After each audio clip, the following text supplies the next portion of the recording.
Hello guys. Last video में हमने बात की थी essential condition for valid Hindu marriage. Section 5 के ऊपर बात की थी। उसमें 5 ग्राउंड्स दे रखे थे एसेंशियल कंडीशंस। अगर उनका ब्रीच होता है या वायलेशन होता है तो मैरिज क्या होती है कि दो डिवीजन हो सकते हैं, या तो वो वॉइड हो जाएगी या वॉइडेबल हो जाएगी। आज उसी को डिस्कस करते हैं कि कौन सी कंडीशन को वॉयलेट करने पे मैरिज किस कैटेगरी में फॉल करती है। तो इसका इंट्रोडक्शन देखेंगे, डिफरेंस देखेंगे वॉइड एंड वॉइडेबल मैरिजेज में, ग्राउंड फॉर वॉइड मैरिज देखेंगे, इसके इफेक्ट देखेंगे, वॉइडेबल मैरिज के क्या क्या ग्राउंड्स है। जो सेक्शन 5 है उसका कौन सा ग्राउंड वॉइडेबल की कैटेगरी में आता है। इफेक्ट देखेंगे वॉइडेबल मैरिज के, पॉइंट्स टू रिमेंबर, क्या क्या याद रखने की चीजें हैं। अगर आज हो पाए तो legitimacy of children from void and voidable marriages important topic है, वो देखेंगे एंड कंक्लूड करेंगे इसको। तो वन बाय वन इसको देखते हैं। इंट्रोडक्शन की बात करें तो marriage under the Hindu marriage act 1955 it not just a contract. ये क्या है? कॉन्ट्रैक्ट नहीं है but also a sacrament. Sacrament है, ये संस्कार है, क्योंकि रिचुअल्स को भी क्या है यहाँ पे प्लेस दिया गया है। जैसे कल बात की थी सप्तपदी की, section 7 ceremonies. However not all marriages are legally valid. मतलब सभी जो विवाह हैं वो क्या है, लीगली वैलिड नहीं है। सम मैरिजेस आर डिक्लेयर वॉइड, कुछ वॉइड डिक्लेयर्ड हो जाती हैं, इनवैलिड फ्रॉम बिगिनिंग, शुरुआत से ही इनवैलिड होती हैं, and some are voidable valid until declared invalid by court. कुछ तो क्या होती हैं वॉइड, शुरू से ही शून्यकरण होती है, उनकी कोई लीगल एग्जिस्टेंस नहीं होती है। कुछ वॉइडेबल होती हैं, कब तक वैलिड होती हैं? जब तक कि कोर्ट उन्हें इनवैलिड ना कर दे। अब difference between void and voidable marriage की बात करें तो बेसिस वैलिडिटी क्या है, ये शुरू से क्या होती है, इनवैलिड होती है। जो वॉइडेबल है वो कब तक होती है? जब कोर्ट उसको क्या कर दे, कैंसिल कर देगा, तब तक वो क्या रहेगी, वैलिड रहेगी। इसमें डिक्री की कोई जरूरत नहीं पड़ती, क्योंकि ये शुरू से ही इसका लीगल एग्जिस्टेंस नहीं है, तो इसको डिग्री की जरूरत नहीं पड़ेगी। वॉइडेबल में डिग्री की जरूरत पड़ेगी। राइट्स, जब शादी ही मान्य नहीं है तो लीगल राइट्स तो अराइज हो ही नहीं सकते। इसमें राइट्स एग्जिस्ट होते हैं कब तक की, जब तक की शादी खत्म नहीं हो जाती। सेक्शन की बात करें तो ये section 11 covers void marriages and section 12 covers voidable marriages. अब वॉइड मैरिज की स्पेसिफिकली बात करें तो सेक्शन 11 इसको एक्सप्लेन करता है। तो मीनिंग की बात करें तो a void marriage is one which is null and void from the very beginning. तो एक वॉइड मैरिज ऐसी होती है जो शून्य हो, विवाह होता है जो शुरू से ही होता है, on the very first beginning. Void अब इनिशियो, शुरू से ही अमान्य होता है। ग्राउंड्स क्या है इसके? अब मैंने पहले भी बताया आपको कि इसमें सेक्शन 5 में क्या दे रखे हैं, वैलिड मैरिज के ग्राउंड दे रखे हैं। अगर उनका वॉयलेशन होता है तो दो कैटेगरी में जाएंगे, या तो वॉइड होंगे या वॉइडेबल होंगे। और वॉइडेबल में एड ऑन ग्राउंड्स हो रहे हैं सेक्शन 5 के साथ। तो इसमें देखते हैं सेक्शन 5 के कौन कौन से सब सेक्शन है इसमें। तो under section 11 marriage is void, 11 के अंडर मैरिज वॉइड होती है if it violate section 5 conditions. अगर ये सेक्शन 5 की कंडीशंस को क्या करते हैं, वॉयलेट करते हैं, तो मैरिज क्या होती है, वॉइड। तो उसमें सेक्शन 5 में ग्राउंड्स पढ़ा था अपन ने, बाइगेमी, पहले से विवाह होना। If either party has a living spouse at the time of marriage, अगर किसी भी पार्टी है, मतलब एक्स एंड वाई इंडिविजुअल है, अगर इसका किसी शादी के टाइम पे किसी का भी लिविंग स्पाउस है या पहले से कोई पार्टनर एग्जिस्ट करता है, तो वो शादी क्या हो जाएगी, अमान्य हो जाएगी, वॉइड हो जाएगी।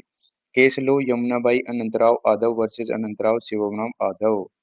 Second wife is not legally wedded, जो दूसरी पत्नी है उसको कानूनी मान्यता इसलिए नहीं मिलेगी क्योंकि नो मेंटेनेंस राइट, क्योंकि जो वो है मैरिज है वो शुरू से क्या है, वॉइड है। अब आपको पता है कि वॉइड मैरिज है तो उसमें लीगल एग्जिस्टेंस हुई नहीं उसकी, तो लीगल राइट्स कैसे अराइज होंगे, वो नहीं होंगे। और मेंटेनेंस एक क्या है, लीगल राइट्स में ही आता है। सेकंड की बात करें तो प्रोहिबिटेड रिलेशनशिप, सेक्शन 5 में ये भी कंडीशन दे रखी है, marriage with in prohibited degree unless custom permits. Marriage कुछ ऐसे ब्लड रिलेशंस होते हैं जिसमें क्या है, प्रोहिबिटेड है, अनलेस क्या करे, उनको कस्टम परमिट करे। जैसे कजिन सिस्टर या कजिन ब्रदर या ऑल टुगेदर, या कहें कि कजिन्स में शादी होती है, काफ़ी जगह होती है और वो कस्टम परमिट करता है। और जैसे एग्जांपल ले की बात करें कि brother sister, real brother sister siblings की बात करें तो उनमें शादी नहीं हो सकती। तो ऐसे प्रोहिबिटेड रिलेशनशिप होते हैं जिनमें शादी अगर कोई ऐसे सोचता है या करता है तो वो क्या होता है, वॉइड की कैटेगरी में आता है, उसकी कभी कोई लीगल एग्जिस्टेंस अराइज नहीं हो सकती। तो केस लॉ की बात करें तो state of Bombay versus Narasu Appa Mali, इसमें क्या कहा, custom can valid such marriage. अब जैसे मैंने बताया आपको कि साउथ में, लास्ट वीडियो में भी डिस्कस किया था कि साउथ में जो कजिन मैरिज होती हैं वो कस्टम्स से क्या होती हैं, वैलिडेट होती हैं। तो यहाँ एक्सेप्शन क्या दे रखा है कि प्रोहिबिटेड रिलेशनशिप होती हैं जिनमें शादी नहीं हो सकती, बट क्या हो, आपका क्या करे, कस्टम उनको क्या करे, परमिट करे। सपेंडा रिलेशनशिप, अब कजिन का यहाँ पे है distant cousin, distant. सपिंडा relationship same ancestor की जो लीनिएज है उसमें मदर की साइड क्या क्या कितनी बात की थी, 3 जनरेशन, एंड फादर की साइड क्या की थी, 5 generation. Marriage with in सपिंडा relationship is void. सपिंडा relationship समझ में आ गया, लास्ट लेक्चर में भी बात की थी। Sapinda extend up to 5 generation father side and 3 generation mother side, ये बात की हमने। इफेक्ट देखते हैं वोइड मैरिज के इफेक्ट क्या होते हैं। इफेक्ट आप लोग बताओ, आप मेरे को, शुरू से ही वोइड है कोई मैरिज तो उसमें राइट्स अराइज नहीं होंगे, मैरिज को वैलिडिटी नहीं मिलेगी, मैरिटल जो राइट्स होते हैं वो नहीं होंगे। और जो इसमें ये है चिल्ड्रंस के ऊपर बात करेंगे हम, वो आगे बात करेंगे, इसको यहीं अभी वो करते हैं। बट उसके लिए चिल्ड्रंस को लेके ये रखिए कि चिल्ड्रंस क्या रहेंगे, मैरिज वोइड है लेकिन चिल्ड्रंस क्या रहेंगे, लेजिटिमेट रहेंगे, वैध माना जाता है। तो इसमें marriage treated as never existed, marriage को कैसे ट्रीट किया जाता है कि मैरिज कभी हुई नहीं है। नो मैरिटल राइट्स, कोई वैवाहिक अधिकार नहीं मिलेंगे। बट जो इम्पोर्टेंट पॉइंट है वो ध्यान रखना है, section 16, children are legitimate, childrens क्या हैं, वैध माने जाएंगे। और इसका जो डिटेल डिस्कशन है वो अभी इसको, इस टॉपिक के बाद में करते हैं कि, बट अभी के लिए ध्यान रखिए कि वॉइड मैरिज में भी चिल्ड्रन क्या होते हैं, वो क्या होते हैं, लेजिटिमेट होते हैं। अब जो नेक्स्ट है वॉइडेबल मैरिजेज सेक्शन 12, तो इसमें बात करते हैं voidable marriage is valid. Voidable marriage क्या होती है, वैलिड होती है। कब तक वैलिड होती है, जब तक उसको कोर्ट खारिज नहीं कर दे या कोर्ट रद्द नहीं कर देता तब तक वो क्या होती है, वैध होती है। Valid until court एनल्ड it. इसके ग्राउंड्स देखें तो वही सेक्शन 5 के ग्राउंड्स हैं, उसके साथ में एड ऑन ग्राउंड्स भी हैं इसमें, इसमें ध्यान रखना। उसमें क्या है, जो 11 है वॉइड है, उसमें कौन कौन से ग्राउंड है, सेक्शन 5 के ग्राउंड्स हैं। बाईगेमी नहीं होनी चाहिए, प्रोहिबिटेड रिलेशनशिप में शादी नहीं होनी चाहिए until custom allows it, and third one is सपिंडा relationship. तो ये तीन एक्सक्लूसिव किस में दे रखे हैं, सेक्शन 5 में। वोइडेबल में सेक्शन 5 के साथ में कुछ एड ऑन ग्राउंड्स भी हैं। सबसे पहले है, उसमें आता है इम्पोर्टेंसी, नपुंसकता, नपुंसकता। Marriage not consummated due to impotency, पे बात करते हैं इम्पोर्टेंसी की, नपुंसकता की। तो marriage not consummated due to impotency होने के चक्कर में क्या क्या नहीं हो सकती, मैरिज कंज्यूमेट नहीं हो सकती। जो भी मैरिटल जो वो होते हैं, बेनिफिट्स होते हैं, वो कंप्लीट नहीं हो सकते इम्पोर्टेंसी की वजह से बात करें हम पेरेंटिंग की, तो पेरेंट्स बन ही नहीं सकते इम्पोर्टेंसी की वजह से।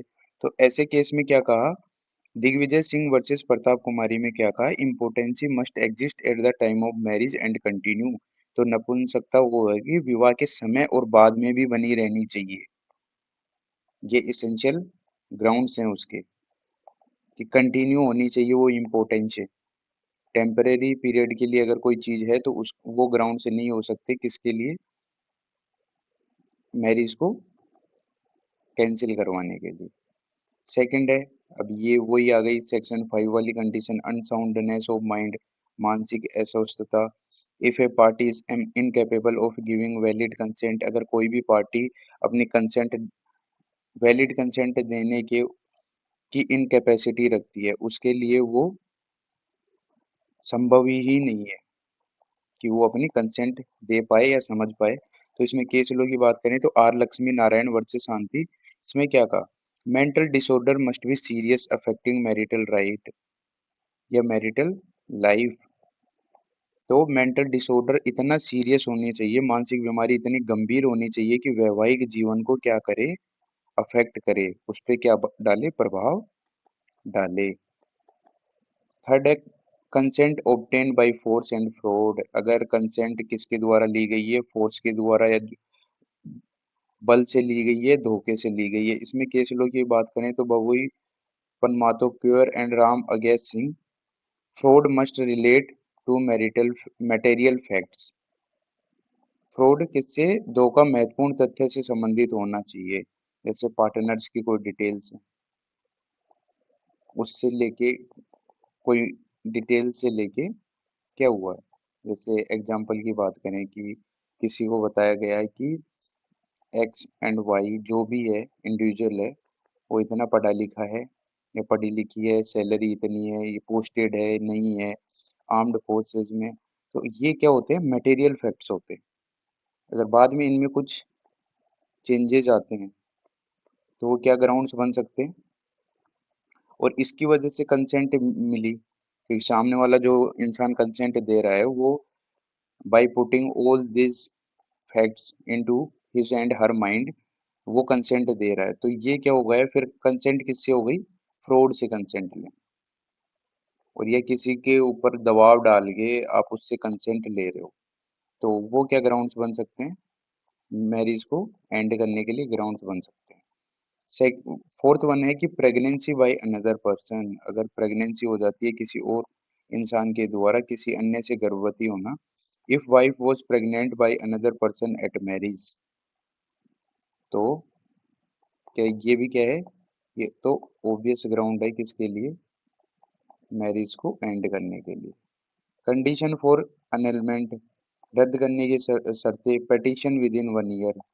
तो अगर ये वॉइडेबल वाली जो भी सिचुएशन है, वॉइड वाली में तो ऐसा कुछ होगा ही नहीं, वो तो शुरू से ही क्या है, कैंसिल्ड है, उनका तो लीगल एग्जिस्टेंस ही नहीं है, तो उसमें टाइम लिमिट की कोई बात ही नहीं है, वो तो स्टार्टिंग से ही जीरो है। बट इसमें जो वॉइडेबल वाले में जो है, उसमें क्या होना चाहिए, specifically petition with in 1 year, 1 साल में पिटीशन होनी चाहिए। नो कोहैबिटेशन आफ्टर नॉलेज, अगर आपको इन सब कारणों में से कुछ भी कारण का पता चलता है तो उसके बाद में जो साथ रहना है वो नहीं होना चाहिए। और free consent after discovery invalidates claim, and जो फ्री कंसेंट है आफ्टर डिस्कवरी इनवैलिडेट्स क्लेम, जो है अगर कोई क्लेम है उसकी डिस्कवरी होती है तो उसकी साथ में जो फ्री कंसेंट आती है,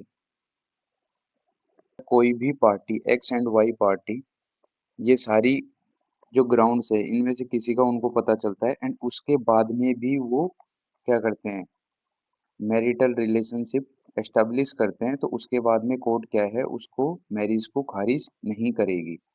ये 3 एसेंशियल कंडीशंस हैं।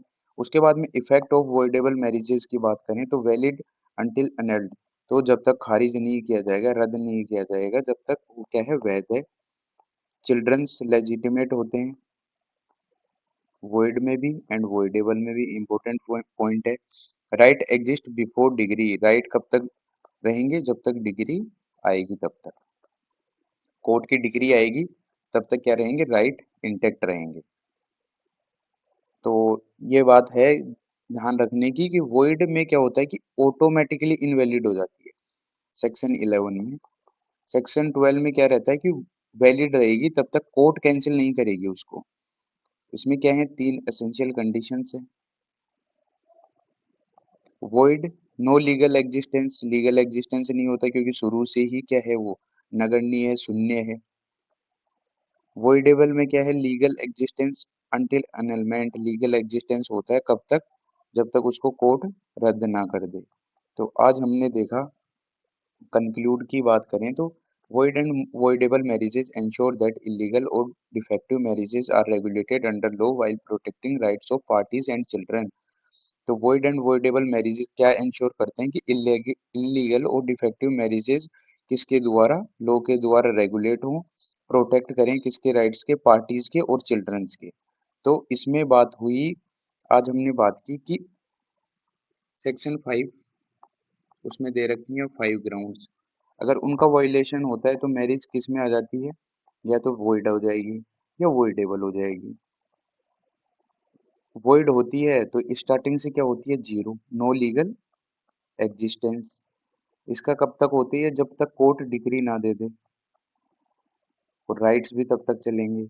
इसमें कौन कौन से ग्राउंड्स आए, बाइगैमी नहीं होनी चाहिए सेक्शन 5 वाले। सेकंड क्या है, प्रोहिबिटेड रिलेशनशिप में शादी नहीं होनी चाहिए। थर्ड, सपिंडा, शुरू से वॉइड होती है। वॉइडेबल में क्या आता है, वॉइड एंड वॉइडेबल इधर है। तो वॉइडेबल में क्या आती है, फोर्स कंसेंट या फ्रॉड के साथ में, उसके बाद में अनसाउंडनेस, इम्पोटेंसी, प्रेगनेंसी। तो ये सारी चीजें क्या किस में आती हैं, वॉइडेबल में आती है। तो इसमें बट दोनों में जो इम्पोर्टेंट चीज ध्यान में रखनी है वो क्या है कि जो भी चिल्ड्रन रहेंगे वो क्या रहेंगे, लेजिटिमेट रहेंगे। तो आज हमने सेक्शन 11-12 के ऊपर बात की। नेक्स्ट वीडियो में हम बात करेंगे, डिस्कशन करेंगे थोड़ा सा एक्सप्लेन वे में कि जो चिल्ड्रंस है उनका क्या स्टेटस होता है, वॉइड एंड वॉइडेबल मैरिज से जो भी चिल्ड्रंस होते हैं वो होते हैं, उनका क्या लीगल स्टेटस होता है, उनकी क्या राइट्स अराइज होते हैं, नहीं होते हैं, उन पे एक एक्सप्लेन वे में डिस्कस करेंगे।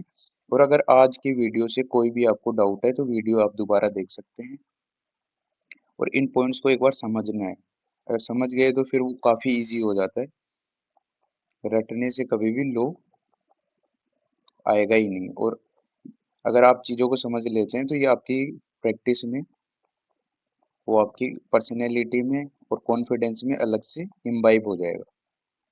तो आई होप आज का वीडियो आपको अच्छा लगा होगा। मिलते हैं नेक्स्ट वीडियो में।